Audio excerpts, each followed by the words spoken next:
At exactly 3 a.m. on August 26, 1303, 8,000 women walked into the flames at Chittor Fort.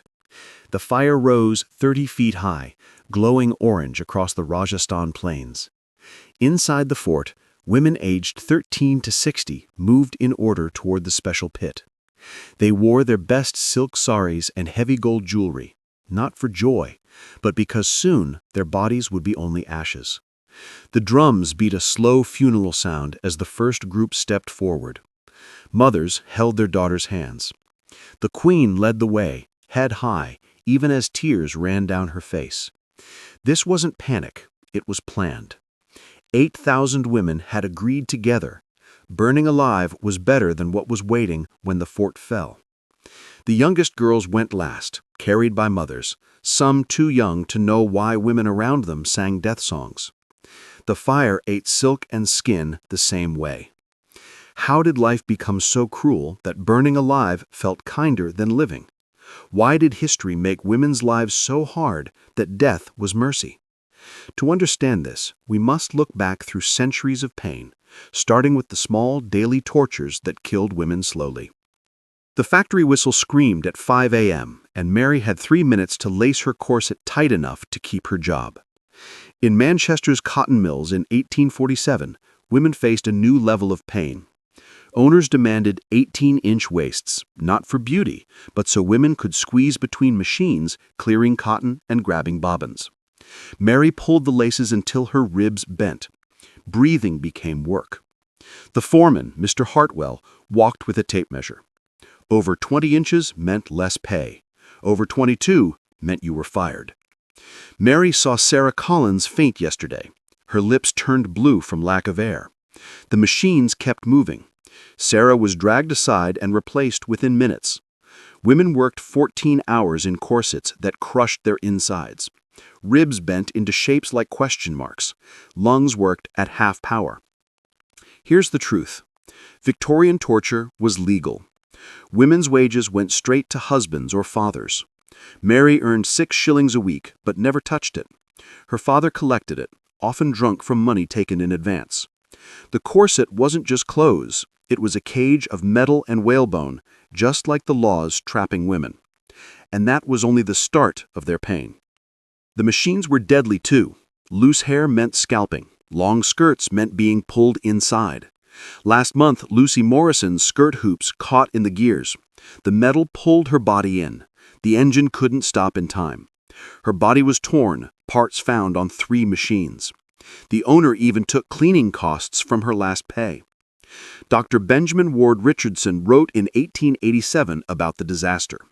Factory women had collapsed wombs 8 times more than others.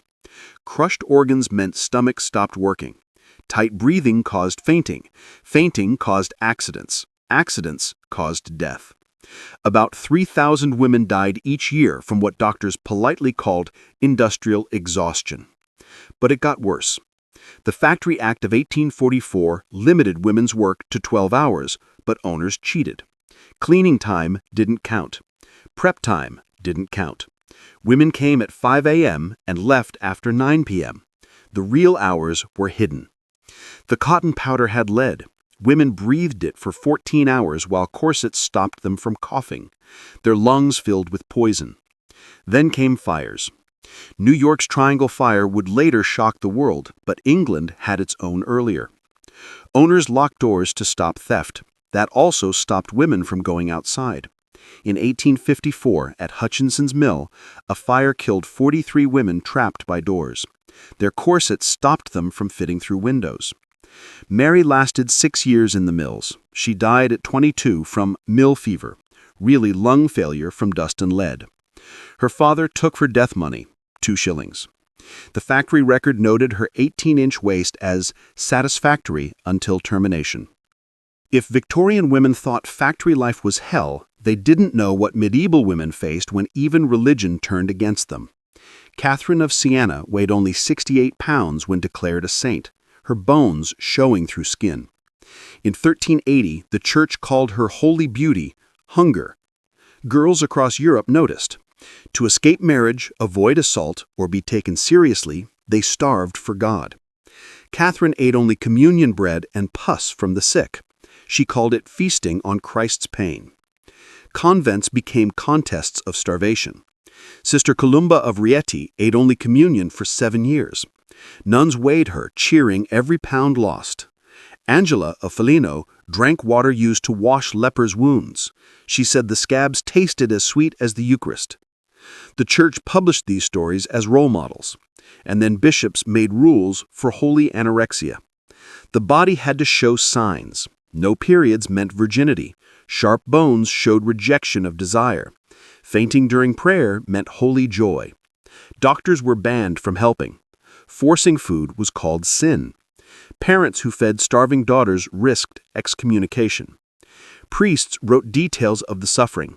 Hair fell out, teeth dropped, skin turned green, hearts beat strangely, but all this was praised as holy pain. Girls lined up for convents, seeing starvation as the only freedom. Catherine wasn't alone. Margaret of Cortona cut Jesus into her chest with a knife, then refused food until her wounds rotted. She called the smell perfume for Christ. Clare of Assisi ate so little she stopped bleeding at 15. The Church said this proved her purity, and the story spread across medieval Europe. If you wanted to avoid an arranged marriage, you stopped eating. If you wanted people to take you seriously, you starved until you had visions and spoke like a prophet. The numbers are shocking. Between 1200 and 1500, more than half of all female saints were extreme fasters. Thousands of unnamed girls died trying to copy them. Convents kept careful records of these successful starvations. Sister Beatrice of Nazareth died at 31, weight not given, but said to be as light as a communion wafer. Sister Ida of Leuven died at 28, surviving her final year on tree bark. Sister Juliana of Corno died at 35, living on the Eucharist for 5 years. The bishops then made starvation official. In 1495, the Church published a guide called The Miraculous Abstinence of the Holy Virgins, a step-by-step manual for becoming a saint by starving yourself. It gave exact rules. First drop meat, then drop everything but bread, and finally live only on the Eucharist. The book even had tips for hiding food so others couldn't force you to eat, and prayers to resist hunger. It was sent to convents all over Europe and turned into a handbook for mass slow suicide. The worst thing was not just the starvation, but the theology that made it seem right.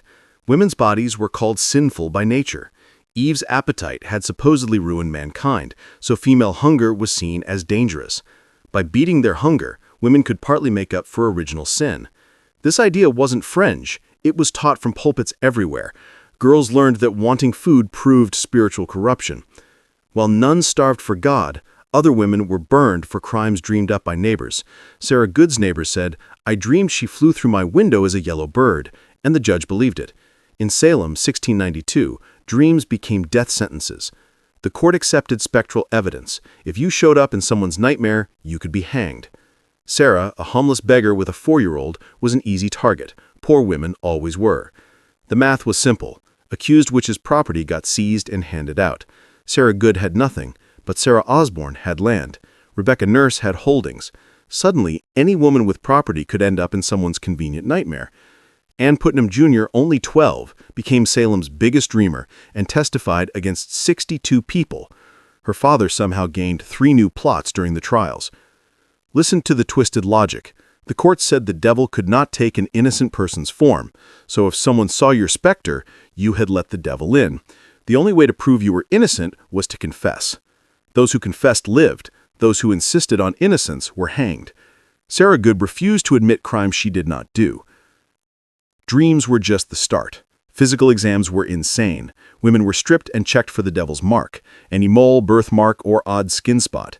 Magistrates pricked these marks with needles. If a woman didn't cry out enough, it proved the devil had numbed her. If she screamed too much, it proved the devil was fighting back. Martha Carrier had a small birthmark on her shoulder. The examiner called it a teat for familiars. She was hanged over that mole. The trials showed something darker about how communities worked. Young girls discovered ultimate power. Their fits and visions could destroy any adult woman. Abigail Williams perfected the act. She would shriek, convulse, and claim she saw the accused's specter choking her. Other girls learned the routine fast. Their synchronized performances became Salem's deadliest theater. Here's what historians often downplay: the gender stats. Of about 200 accused, 78% were women. Of the 20 executed, 14 were women. The ages tell another story. Accused women averaged 47 years old, often past childbearing, often widowed or financially independent, women who didn't fit tidy social boxes, women who owned land, women who spoke up. Giles Corey's last act still rings out. He was the only man pressed to death, crushed by stones, because he refused to plead and so blocked the court from seizing his property. His final words were, "More weight." He died to protect his wife Martha's inheritance. Martha was hanged anyway, but she died knowing Giles had fought the court with his silence. Afterward, the economic motives became clear. Sheriff George Corwin eagerly seized the accused property, land, animals, goods, even toys. When the trials ended, he had made a fortune. The Putnam family consolidated large lands. The accusers' families prospered, while the accused were ruined. Salem was practiced for what Europe perfected, an extermination system. The Malleus Maleficarum listed 117 torture methods with diagrams. Published in 1486, this witch hunter's manual became Europe's second best-selling book after the Bible. Authors Heinrich Kramer and Jacob Springer made a systematic guide for killing women. They argued women were naturally prone to witchcraft. They argued all wickedness is but little to the wickedness of a woman. Their core idea was that women's weakness made them open to demons. Their loose tongue spread evil. Their sexual desire invited possession. The jealousy led to curses. Every female trait became proof of possible witchcraft. The book included charts to spot witches. Women too poor, too rich, too ugly, too beautiful, too quiet, too loud. Basically, any woman could qualify. Page 73 described a method so brutal, even cruel torturers balked: the strappado. It tied a woman's hands behind her back, attached weights to her feet, and hoisted her by the wrists until her shoulders dislocated. The manual suggested extra tortures: burning feathers under the nose, forcing gallons of water down the throat, or applying hot irons to private places, and gave exact weight ratios and pulley setups to cause maximum pain without killing her too fast. The goal was not fast death, but confession. The numbers are shocking. Historians say between 40,000 and 60,000 people were executed across Europe, and 80% of them were women. Germany's witch hunts were especially brutal. In 1589, the town of Quedlinburg burned 133 women in one single day. Würzburg killed 400 women between 1626 and 1631, including girls as young as 7. One village was left with only 2 women alive. But here's what made the Malleus so dangerous. It tied money to accusations. Witch hunters were paid per conviction. Torturers got bonuses for confessions. Officials kept pieces of seized property. The manual even explained how to set up payments to keep things efficient. If a confession came in less than 3 days, the fee was doubled. But the biggest money came from stolen property. The system was cruelly clever. As soon as a woman was accused, her property was frozen. She couldn't pay for a defense lawyer because her money was already gone. Her family couldn't help because anyone who supported her risked being accused too. The hunter's fees were taken straight from her seized property, creating a self-funding system of extermination. Rich widows were the best targets. Some women resisted. The manual complained about those who died under torture without confessing. They knew that confession meant accusing others, so dying silent stopped the chain. To break this, the manual recommended threatening their children, torturing family members in front of them, or using special tools designed for women's bodies. The Malleus stayed in use for nearly 300 years. The last official witch execution in Europe happened in 1782 when Anna Goldi in Switzerland was killed. By then, torture methods had slipped into medicine. The same restraints, exams, and devices returned in new clothing. Centuries later, doctors would invent new ways to torture women, this time calling it treatment. In 1858 London, Dr. Isaac Baker Brown prepared his scalpel. He told his patient, "This will cure your reading addiction." Doctors had decided women's sexual organs were the root of hysteria, rebellion, and refusal to obey. Baker Brown pioneered clitoridectomy, cutting off the clitoris, as a cure for everything from too much reading to divorce desires to unruly behavior. The medical community welcomed it. The reasons for surgery were vague on purpose. Did a woman argue with her husband? Then her sexual organs were inflamed. Did she prefer books to sewing? Then she had clitoral hypertrophy. Did she dislike motherhood? Then she had nymphomania that required surgery. Brown operated on girls as young as 10 and women as old as 70. It took 8 minutes, no anesthesia. Nurses held the patient down while he cut with scissors. He wrote case studies praising the results. One patient, age 23, cured of nervous exhaustion after surgery, meaning she no longer wanted library books. Another, age 31, cured of refusing her husband, meaning she submitted after surgery. And here's the wild part. This was seen as modern medicine. Dr. Brown wasn't a quack. He was president of the Medical Society of London. His book on curing insanity, epilepsy, and hysteria in women went through multiple editions. Medical schools taught his methods. Doctors across Europe and America copied him. The 8-minute no-anesthesia clitoridectomy became common practice.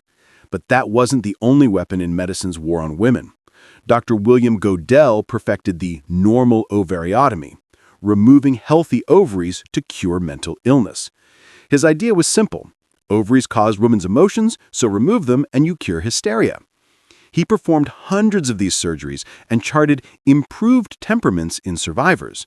Nearly 1 in 4 patients died, but he called the risk acceptable. Asylums gave doctors endless subjects.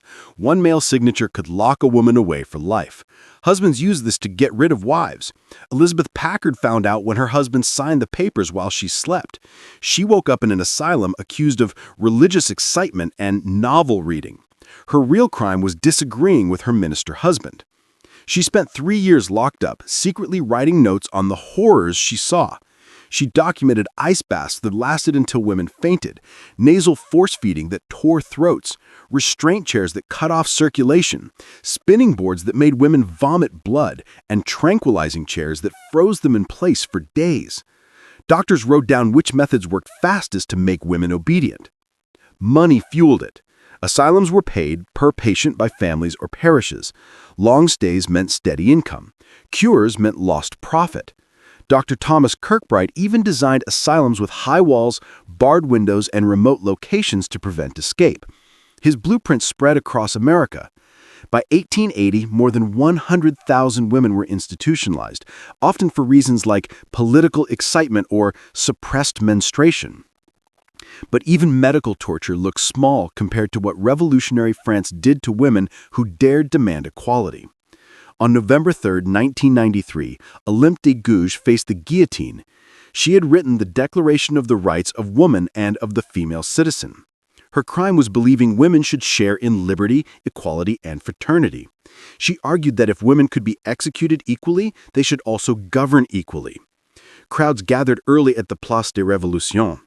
Public executions were Paris's favorite show, but women condemned for politics drew even bigger crowds. The tribunal condemned Olympe for forgetting the virtues of her sex. Prosecutor Fouquier Tinville cited her attempt to form women's political clubs as proof of her guilt. To them, women's organizations were more dangerous than royalist plots. And that's the cruelest betrayal. Women had fought for the revolution. They had marched on Versailles demanding bread and justice. The goal was confession, not a quick death. The numbers are shocking. Historians estimate 40,000 to 60,000 executions across Europe, and about 80% of the victims were women. Germany's witch hunts were especially brutal. In Quedlinburg, 133 women were burned in a single day in 1589. Würzburg executed 400 women between 1626 and 1631, including girls as young as 7. One village ended up with only 2 women left alive. What made the system truly evil was how it paid for itself.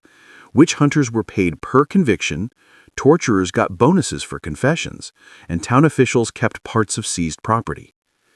The manual even explained how to arrange these payments to get the most efficiency. A confession in under 3 days earned double fees. But the real money came from confiscated property. Investigations froze assets so accused women couldn't afford defenders, and families couldn't help without risking accusation themselves. The hunters' fees came from those seized assets, creating a self-funding system of extermination. Rich widows were especially profitable targets. Some women resisted. The manual complained about witches who died under torture without confessing because they knew a confession would condemn others. To break such resistance, the book advised threatening children, torturing relatives in front of the accused, or using tools made for women's bodies. The Malleus stayed in use for nearly 300 years. The last official witch execution in Europe was in 1782, Anna Goldi in Switzerland. By then, the same restraints, exams, and tortures had slipped into medicine. Centuries later, doctors found new ways to torture women and called it treatment. In 1858 London, Dr. Isaac Baker Brown held up his scalpel and told a patient, "This will cure your reading addiction." Doctors had decided women's sexual organs caused hysteria and disobedience, and Baker Brown pioneered clitoridectomy, removing the clitoris, as a cure for everything from reading too much to wanting divorce.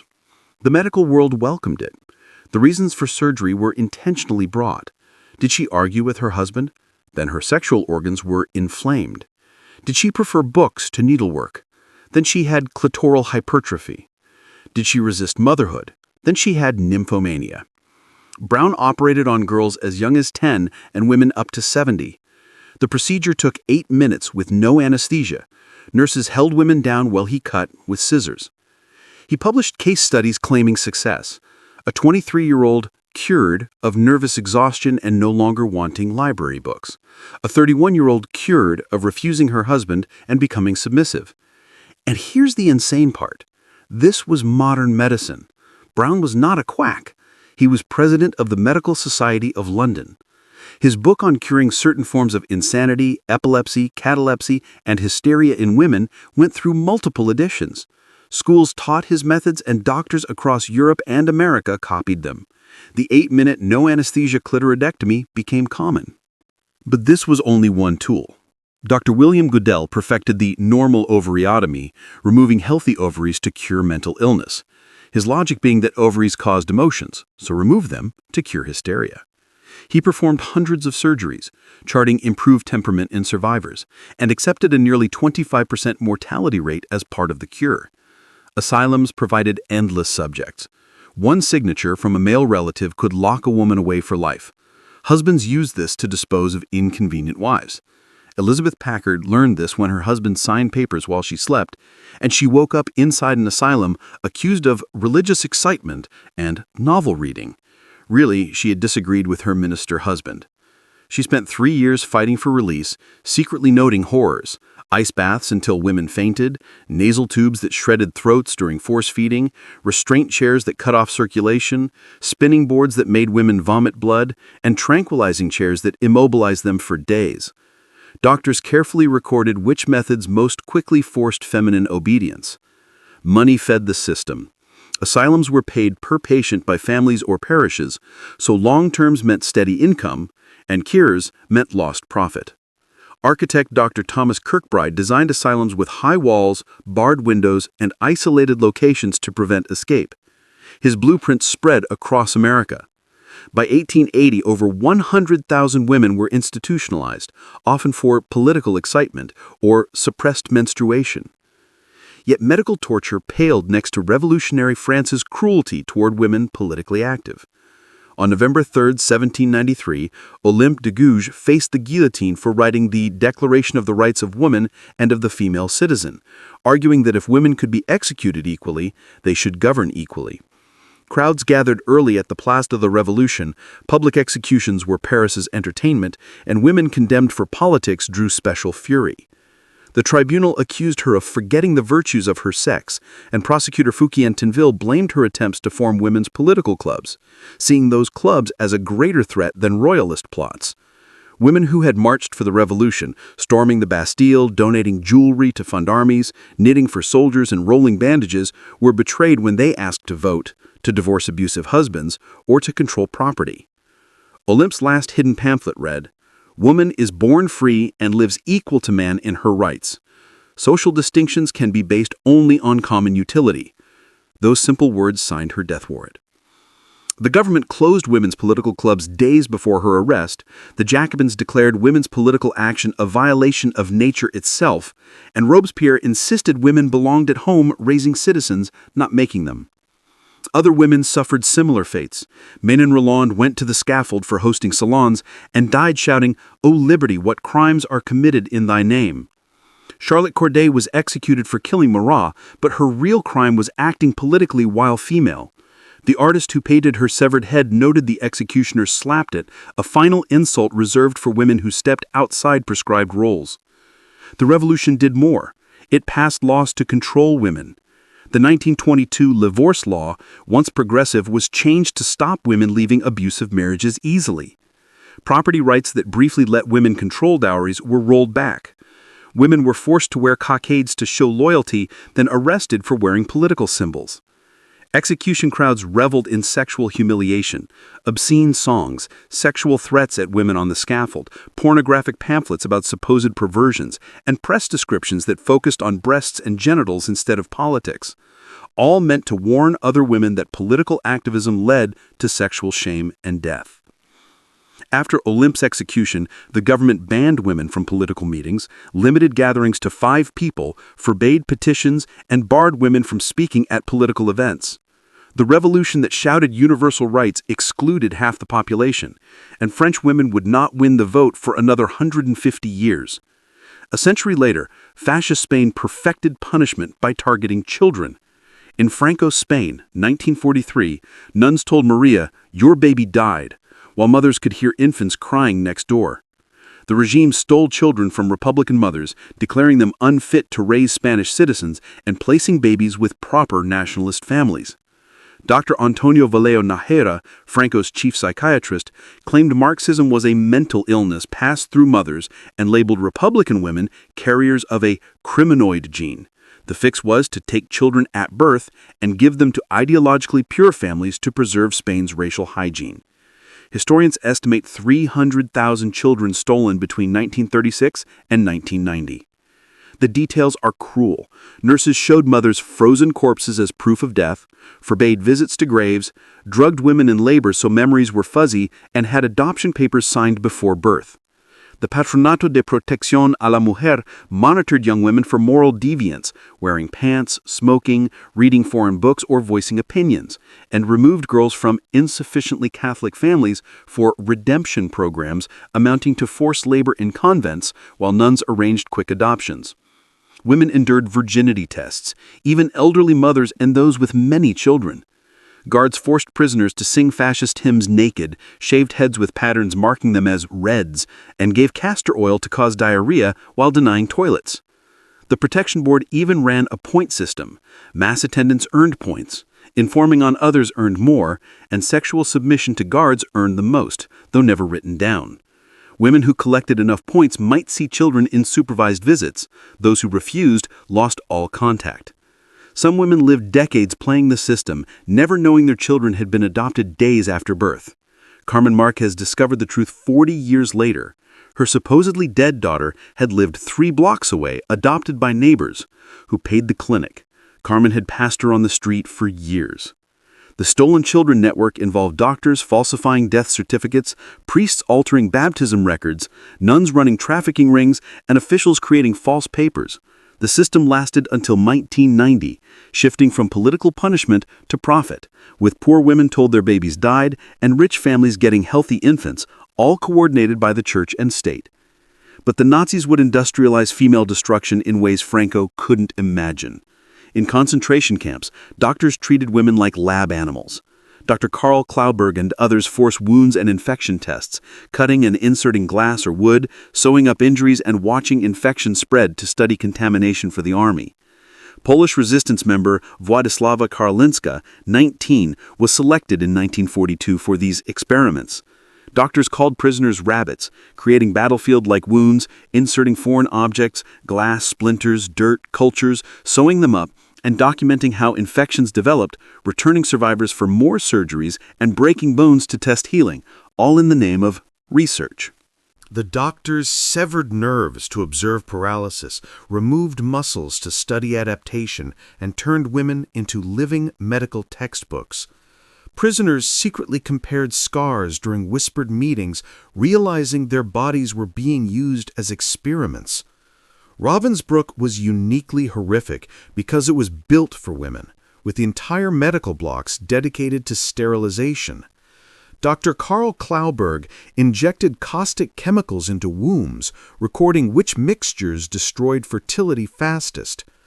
Women screamed as their organs burned from within, while he calmly noted which formulas caused permanent sterility and which caused only swelling.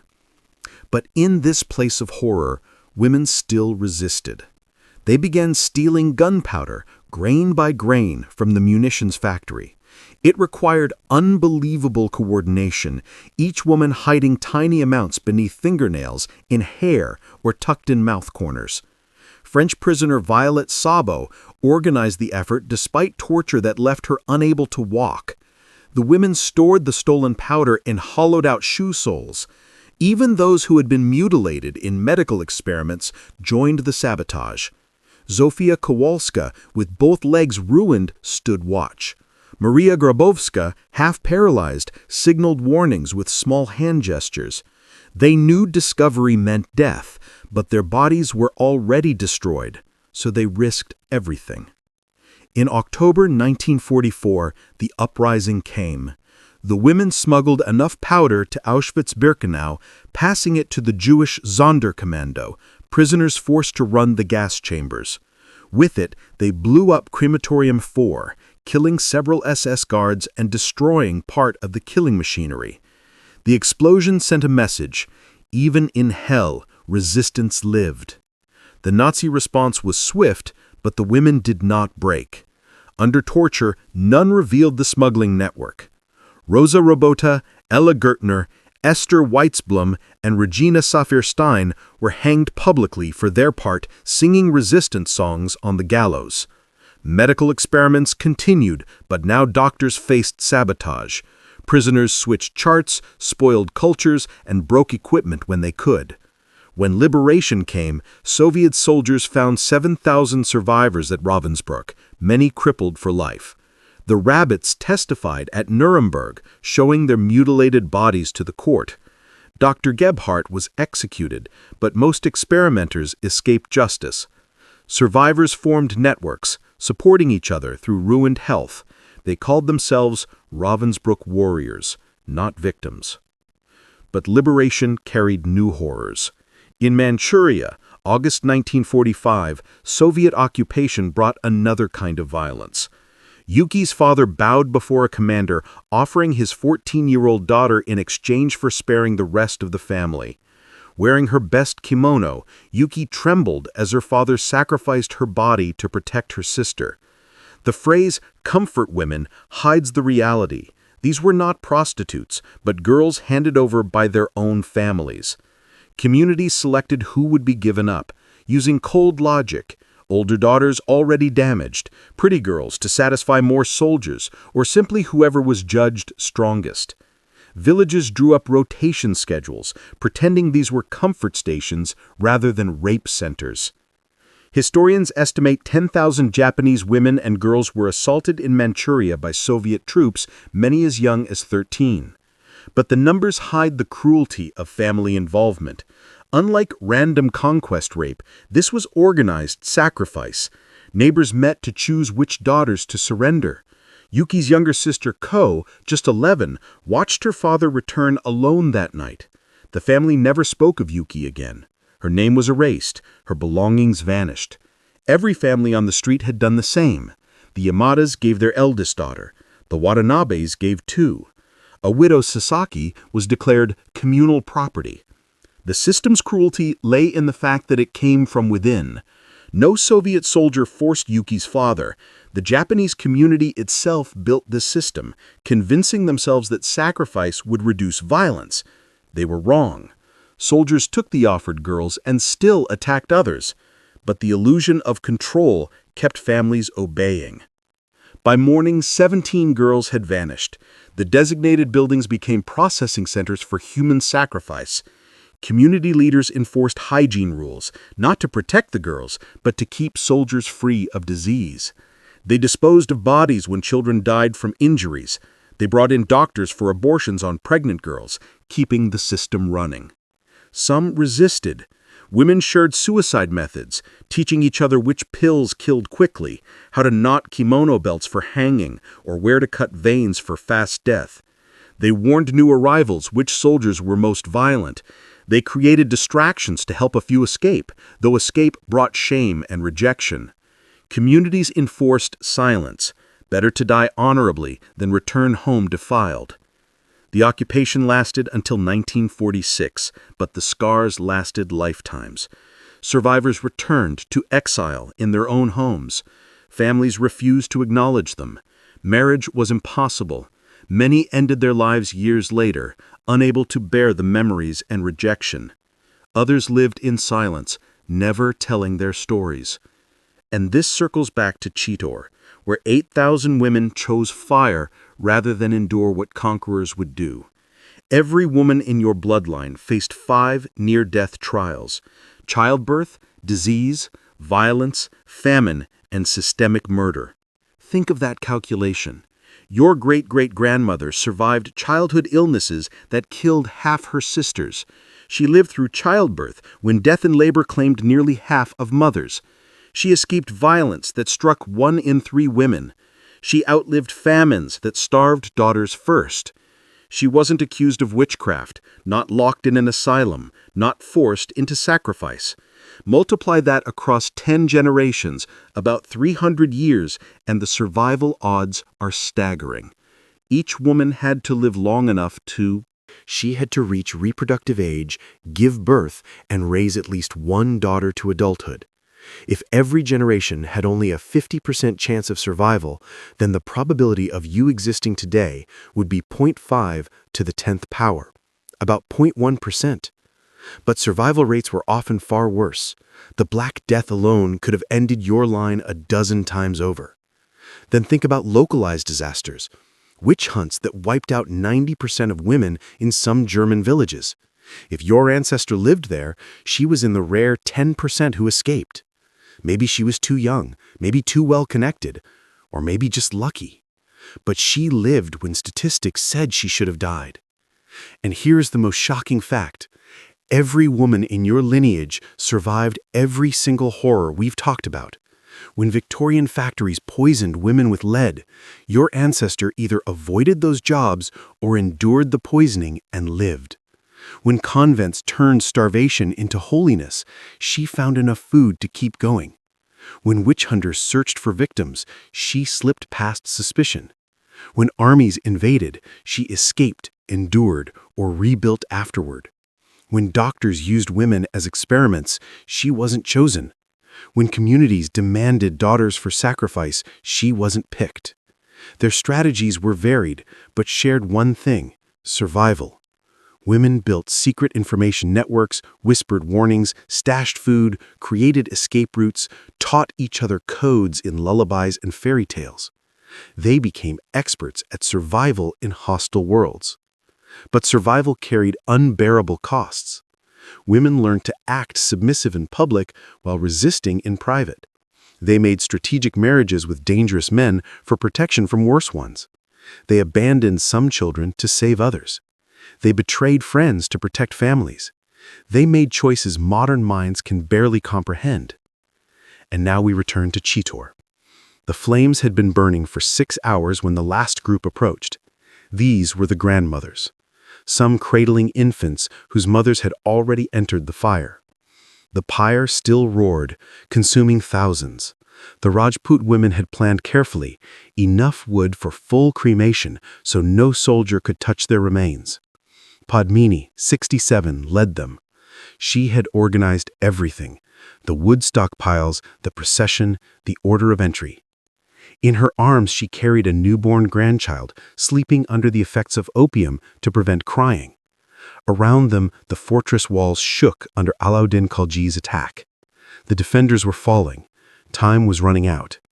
The sounds blended into a terrible symphony, crackling flames eating silk and flesh, war drums pounding outside, prayers from thousands of women fading into silence, catapults smashing stone, lullabies sung to infants seconds from death. Firelight painted shadows on the fortress walls, shadows that burned into memory. These women had lived through other sieges. They had seen what conquering armies did to women, broken bodies, destroyed minds, women begging for death afterward. Padmini had witnessed it at Ranthambore and vowed never again. She chose long ago that if Chittor fell, no woman would suffer capture. The grandmothers agreed, better to guide every female soul into fire than leave one alive for the enemy. As they approached the pyre, some tried to pass infants into others' arms, desperate for salvation. The grandmothers gently returned each child. This, they said, was mercy, quick death in love rather than endless torture. Their calculation was precise. 8,000 women and girls, from queens to servants, none left for Khalji's army. When the gates broke, soldiers found only ashes. Where they expected captives to enslave, they found a silent, smoldering pyre. No cries, no pleas, only the stench of burned silk and flesh. Some soldiers vomited, others cursed, furious that their prize had chosen death. In one morning, 8,000 genetic lines ended. Thousands of skills, stories, and futures gone in smoke. But you are here because your female ancestors made different choices or never faced such a choice. Somewhere in your line, a woman stepped back from flames, or hid when others marched forward, or lived in a place where mass death never became logical, or endured captivity and still managed to rebuild life. You exist because women in your bloodline found narrow paths through history's traps. Every one of them faced moments when death looked kinder than life, when laws, religions, medicines, and neighbors conspired against them. Yet somehow, through luck or cunning or sheer endurance, they lived long enough to pass life forward. You are a miracle of statistics, the outcome of thousands of women who should have died but didn't. The women of Chittor chose fire over capture, believing death was mercy. Their decision shows history's ultimate cruelty, a world where thousands of women together judged that no future was better than the one offered. The real horror isn't the flames, it's the society that made flames merciful. Today it feels unthinkable. Mass female suicide sounds like myth. But the structures that fed those fires didn't vanish. They shifted shape into economic dependence, into medical control, into legal discrimination. The flames became symbolic, but women still burn. Learning about these horrors isn't about dwelling in them, but about seeing what our ancestors endured. You exist because they endured. Against impossible odds, through centuries of cruelty, they survived. That survival may be humanity's most unlikely miracle.